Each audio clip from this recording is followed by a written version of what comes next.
Youtuberi, pozdrav gameri, Boško ovdje. Dobrodošli u novi klip.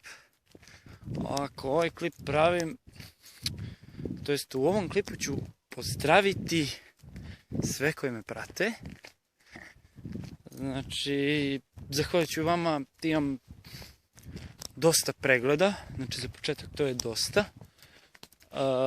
I najviše bih da se zahvalim hejterima, zato što su mi oni pomogli da stignem ovdje gdje sam.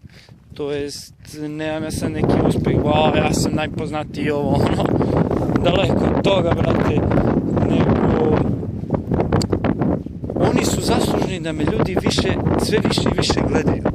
Znate vi to?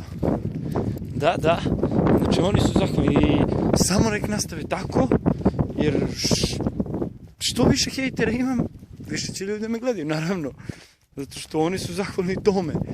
I postižem neki svoj uspjeh koji maštam već odavno. Ali polako, lagano se sve to radi. I još jednom hoću da se zahvalim svim hejterima. Zato što su oni zaslužni što me ljudi prati ovo. Hejteri, nastavite tako, hvala vam od srca.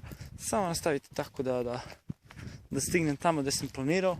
I to je to. Hvala vam od srca, ljudi. Vidimo se uskoro u gameplayu Call of Duty-a.